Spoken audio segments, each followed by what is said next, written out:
I read an article on MLB.com that they wrote about you, I think a couple months ago, and there was a quote in there that kind of struck out to me that you said, and you're just like, all of my friends were going to soccer practice, but Yeah, I was going, I wanted to go practice baseball. soccer I tried for 2 months when I was really young, like 8 years old. And but at the first game, the opponent team, the other team, didn't came to the game, so we didn't play. And I said I don't want to play soccer anymore. So this was really short, like 3 months of soccer, and that's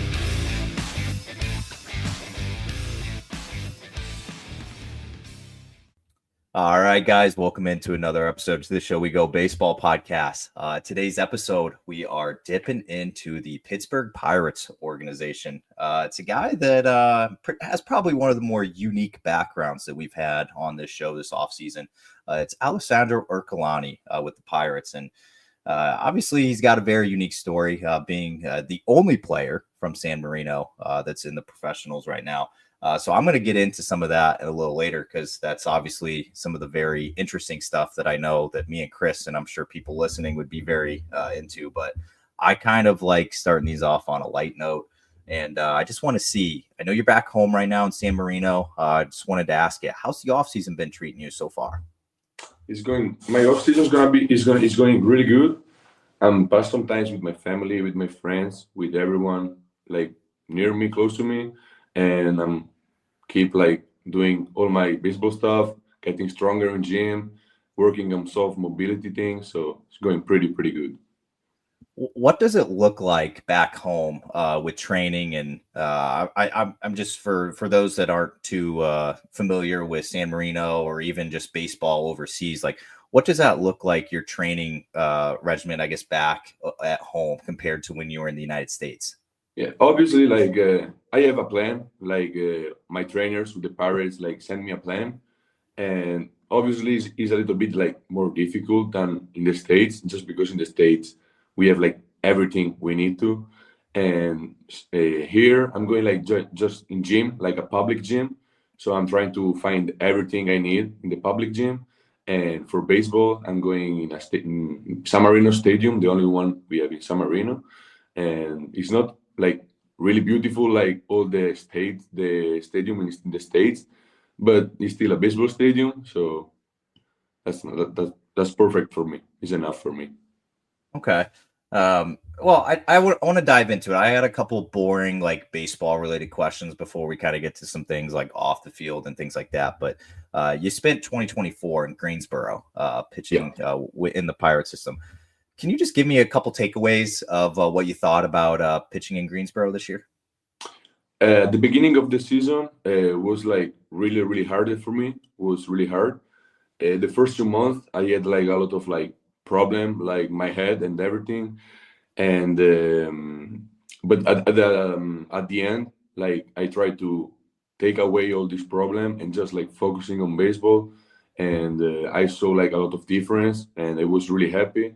So my first takeaway like for the 2024 season was just focus on baseball, don't think too much away of baseball, because I have the time to think on baseball and think away of baseball. What did you think of just not on the baseball field, but what did you think about your time in Greensboro? I'm assuming you'd never been to Greensboro before. No, So before. what did you think about the town and everything, like the food and all that? Between like Florida, because spring training we have the spring training in Florida, so obviously Greensboro is like way more like smaller than Florida, but it's still like a really small town where you can go around like walking or with a scooter, electric scooter. So I was enjoying my free time there. I was just walking around in the morning, just trying to see more people than some people like around, just know the place and just this. So obviously you spent last season in Low A and down in Bradenton, but now that you finished a year in high A and you got through your year in Greensboro, did you notice anything about just the hitters you were facing compared to last season? And obviously, I'm going to get to the AFL as well, but did you notice anything at all about, I guess, just going from month to month against the guys in high A? Yeah, sure. Like I think like the most difference between like the levels are like the mentality and the power of the mentality of the hitter. Like they have a different way to think. So like they don't swing at ball. So you have like to they chase the ball, but like you have to set up before. So the way of the hitters think is different. Okay. Yeah, because I always kind of ask that question to guys. Obviously, that you spent all last year in low A, you go in 2024 in high A, then presumably next year you might go to double A, things like that. And it's always interesting to see like what guys pick up on of like, oh, I could throw that pitch in low A, but I couldn't get away with that pitch in high A or whatever it is. So it's always interesting to me. I had a couple questions about the AFL. So you were obviously part of the AFL contingent from the Pirates in 2023. What were your takeaways from pitching down in Arizona, and just what was that experience like for you? For me, it was like a really great opportunity because I was playing with and against like people older than me. So I really like take at home with me a lot of like advice that I saw in all the routine of the other player. So I try to pick the best and the most things I can and try to add my routine and try like I was one of what I'm sorry. I try to pick like a lot of like advice from other player and added at my routine. Chris, I'm going to be honest with you. I did not realize that when he was in the AFL, he was 19 years old. You hit it right on the head, Alessandro. It's you were younger by quite a few years from everybody else that's in the AFL, and being 19 and being in the AFL, that is crazy. I didn't even actually realize that until I just looked at it. But yeah, kudos to you, man, because that league is really, really good. And I always like to repeat that statistic that I always I've always read. I don't know how much it's changed. I don't know if it's changed over the years, but I know at least of like 2 years ago, there was like a stat that was like 78% of the guys that play in the AFL go on to be in the big leagues one day. So I always think that's kind of cool because it's like that league is just so good and it kind of preps guys. And I don't know if it's changed a little bit over the years, but it's still a cool stat regardless, whatever the percentage is, because obviously the competition is so good. Chris, I don't know if you have any, I guess, professional related questions here, like from the Pirates or any of his professional time. No, I was looking at the stats a little bit earlier, and you've been in the professional ball since like 2021, and you're only 20 years old, and it's kind of crazy that you already have almost 4 seasons under your belt. Just prior to being drafted, and obviously going to like the Pittsburgh org or whatever. Have you ever been to America, been to the States before? Or was like your baseball journey the first time that brought you to the United States? So like I've been in America before with baseball. I played in Little League World Series when I was 12 years old. I played the Junior League World Series at 15 and Senior League World Series at always 15, 2 times in the same year. So I already been in America before, like for baseball. Like I never been in vacation, but all the time I've been in America was for baseball related. Wow, so you played in Williamsport? Yeah, I played there. Wow. Okay. I got a question for you about that later. I'm going to get into that in a little bit, but I am curious about that because they just came out with like a movie about the Little League World Series. I don't know. I was on a flight and I was watching it. I don't know why, but it kind of got me like about Williamsport. So I got a question about that later. All right. I'm gonna, Chris, I think this is a good time to probably jump into some things off the field because I have a lot of questions about things off the field. Yeah. I did want to ask you real quick before we jump there. How did the Pirates, I guess, can you just take me through like how the Pirates became interested in you? And I guess, how you landed with Pittsburgh? Okay. Yeah. I just I was playing with the Italy national team, like U15, because I took the both passports. So my first passport is San Marinese from San Marino, but to play with the Italy team, I needed the Italian passport, obviously. So great of my grandmother, I took the Italian passport, and when I was 13, I started playing with the Italian national team too. And I was in the U15 European Championship. Here was in Italy, that the European Championship, and a scout saw me, some scouts saw me, and they were interested, and this was how I signed, basically. Okay. Yeah, I like I said, I'm gonna jump to life before the pros now.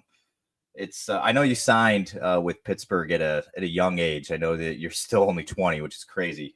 You seem very mature for your age, so that's definitely but I'm gonna jump to life before the pros here. I have a very simple question that could be a very long answer here, but who got you into baseball? Okay, so everything started when I was 6 years old. Where a son of my mom's friends started to play. So I started to play like an hobby, after school hobby.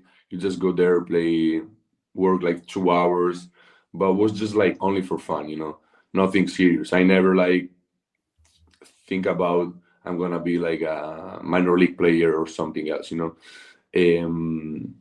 That's it. Just started, and with the pass of the time, I saw could be my work one day. So I just focusing more and tried. I read an article on MLB.com that they wrote about you, I think a couple months ago. And there was a quote in there that kind of struck out to me that you said, and you're just like, all of my friends were going to soccer practice, but Yeah. I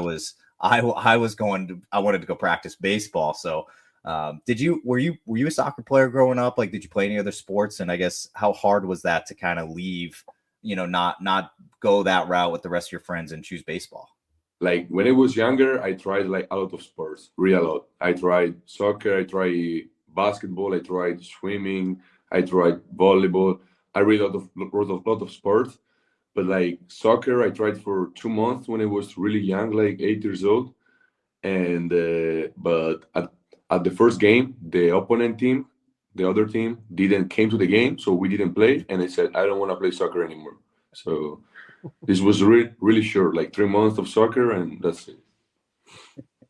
That's fair. That's fair enough, man. The other team didn't even show, so you're like, whatever. Why am I here? Yeah.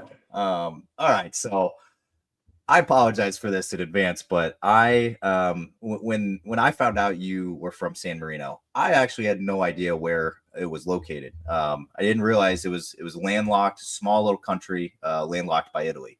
So growing up there, what was it like? Obviously for people that aren't too familiar with San Marino or even life in Italy, but what was it like trying to play a sport that wasn't as popular there? Like we were just talking about, everybody else was playing soccer. So what was that like trying to grow up and try to chase that, play that game growing up that wasn't too popular in San Marino? For baseball term, was pretty difficult just because I was the only one with my friends playing baseball. So sometimes they always asking me the rules, how it works, and it's always difficult to explain because someone never saw a baseball game. It's really difficult to explain. It's not like soccer. You just say you have to do goal, So it's still difficult because sometimes my friends ask me, but how it works, and I try to explain, but it's not that easy. And for general life, San Marino is really quiet state. It's really small, so I'm really close to the sea. I'm really close to the mountains, so a lot of environments all near or close. So it was pretty good. I'm going to be honest with you too. Actually, wait. I'll ask this first. How many languages do you speak? I speak Italian. I'm trying to speak English and a little bit of Spanish, just because it's really close to Spanish. So I'm assuming Italian's your your first language. Yeah, we speak Italian. Yeah. Well, guess what? You speak English fantastically, and I would probably assume that like did you learn English at a young age, or is that something new that you had to learn? No, like so we at school we practice English, we study English, but it's a level of English that if you try to have a conversation with someone, it's gonna be really really hard because we study a lot of grammatic part, so not speaking a lot, and was one of the difficult things my first year there with Pirates, because obviously new ambient, new everything, a different language, but after 1 year I just try to speak, try to learning, and now I know some better English, I hope.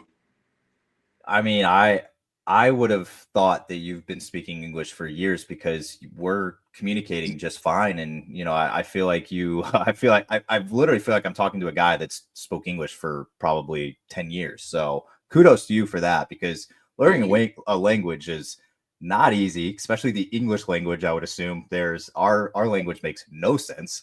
And yeah, I've been trying to learn Spanish, like you said, because there's being in some locker rooms and things like that, there's a lot of Spanish speaking guys. And, me and Chris were always like, we want to go talk to those guys because I'm sure they have, great stories or whatever. And it's like, there's just a language barrier there. So you said it only took you've only been speaking English for 2 years, you're saying?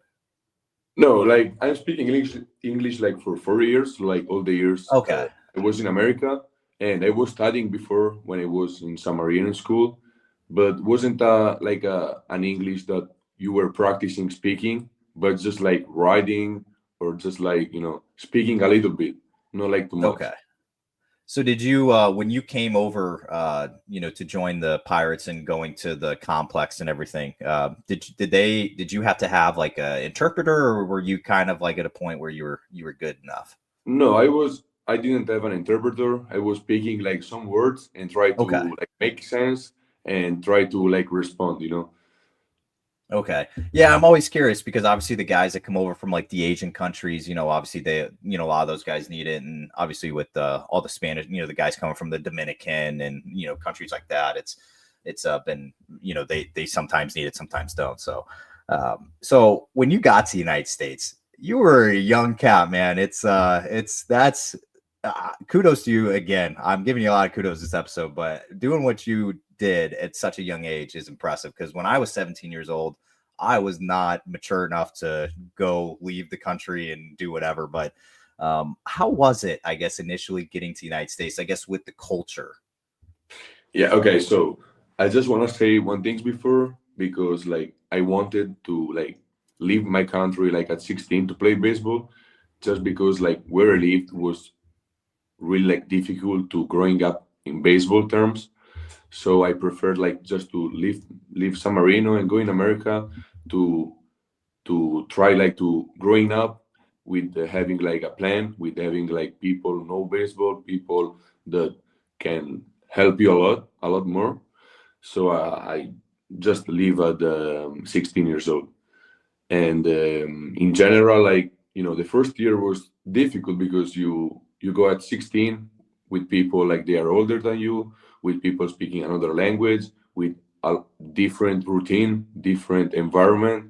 It was pretty hard, but was like curious. The first years I was curious. So every day was like there was something different to do, some people new to meet, So it was pretty good experience, and it's still it.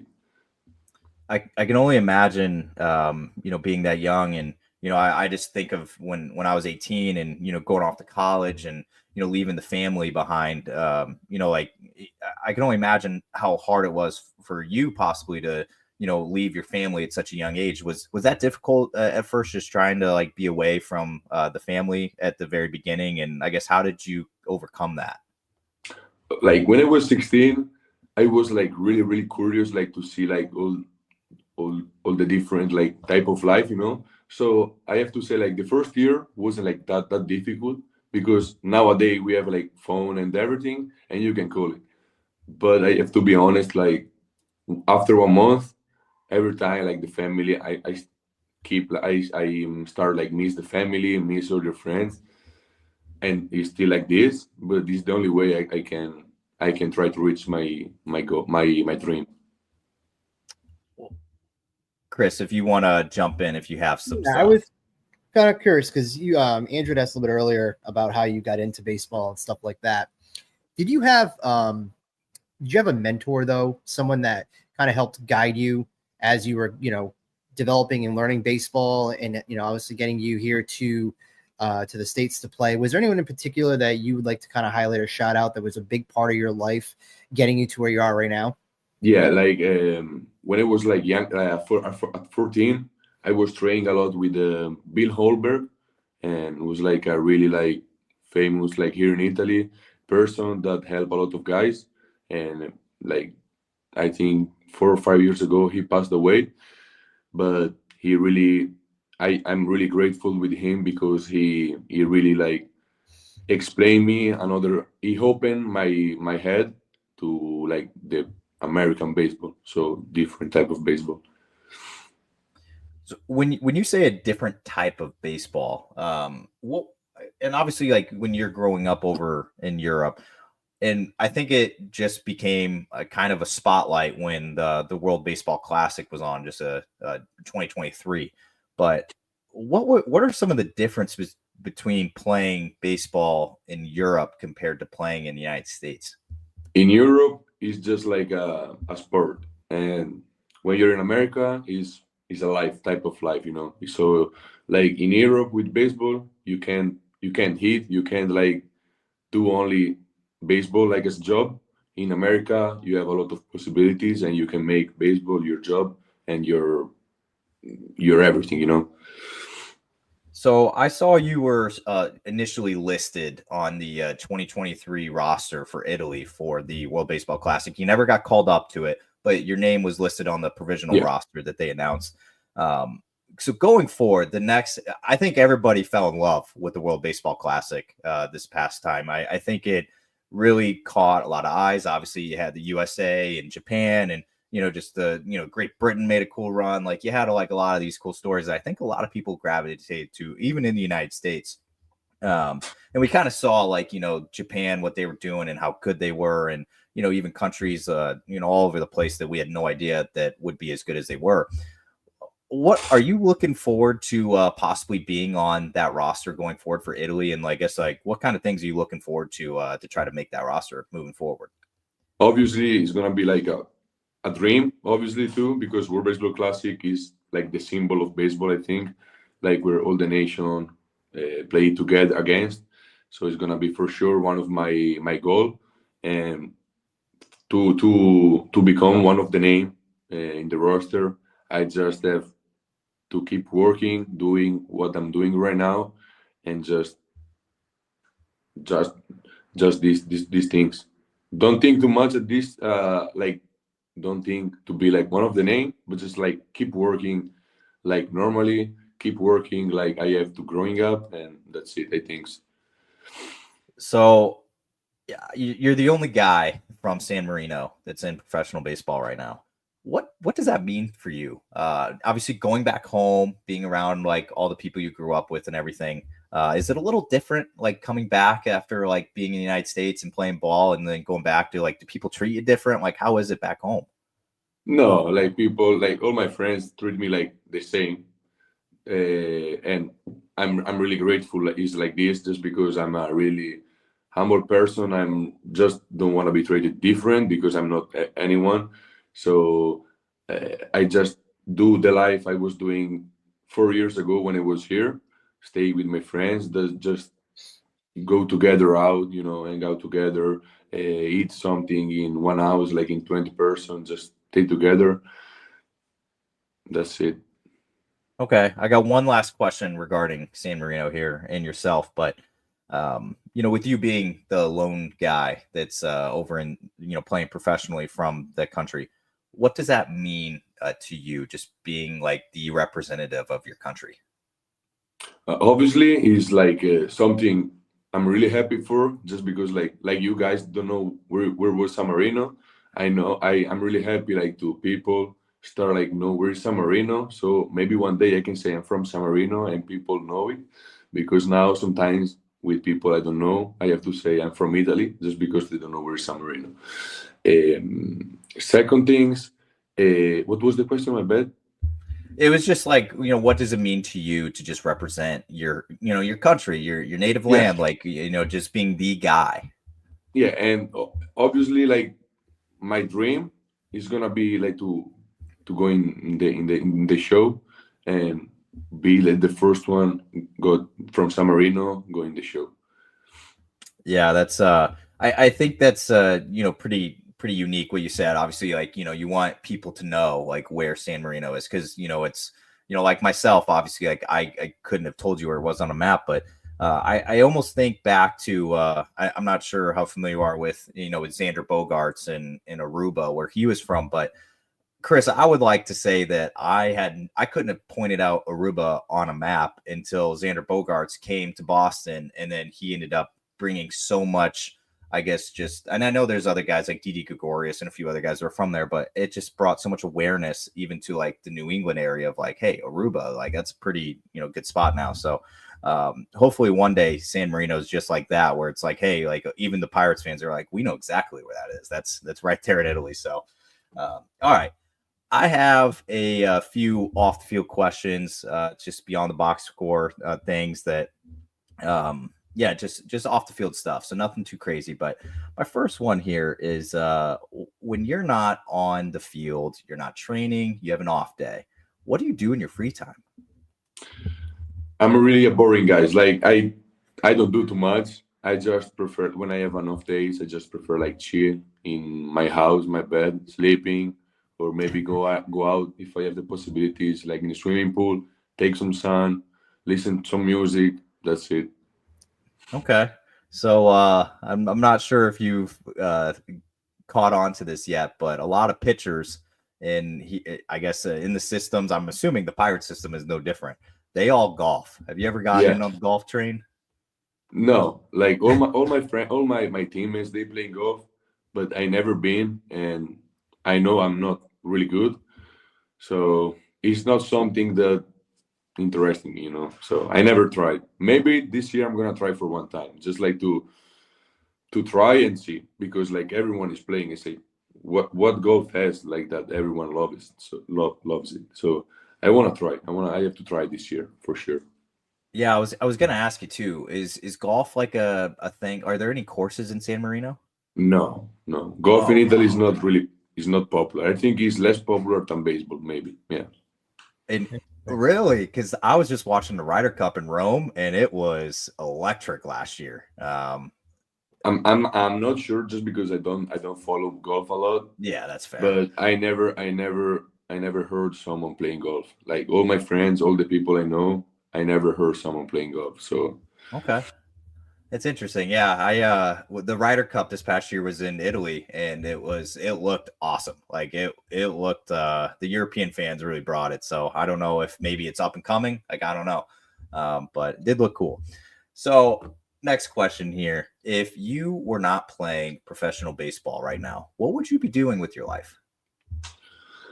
This is a difficult question, just because like when I was younger, when I thought I can add a possibility with baseball, I never thought something different, And still now, like if you ask me if baseball is going wrong, going bad, what I have to do, I don't know.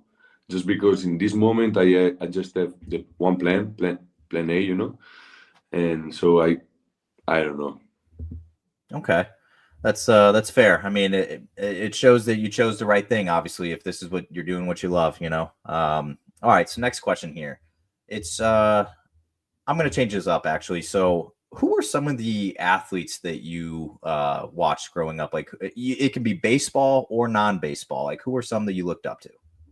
Okay, so one of the names, just like I remember a lot, was Usain Bolt, just because like in my like younger age was winning everything every time. Another was Michael Jordan, obviously in basket, and one in baseball was Mike Trout. Like I was following him, I was just like watching, and he was like one of my like idol.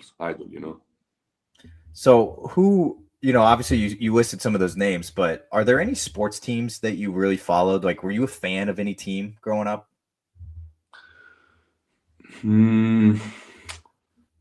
I don't like soccer. Obviously, I don't like soccer a lot, but I was like obligated like to see because all my friends was watching soccer every Sunday, every Saturday. So I was with them, so I had like to watch, and I was looking at one of the team was Juventus, and sometimes I was watching it and say go to Juventus, but nothing crazy. Okay, so you weren't like a fan of any like baseball teams growing up? Obviously, like were the Pirates the first team that you became a fan of? I wasn't fan of any of baseball teams. I was just like watching some video on YouTube where like there Okay. were like the greatest play ever, all the video, like the compilation of video. I was just watching it. I wasn't like fan of some teams. Okay.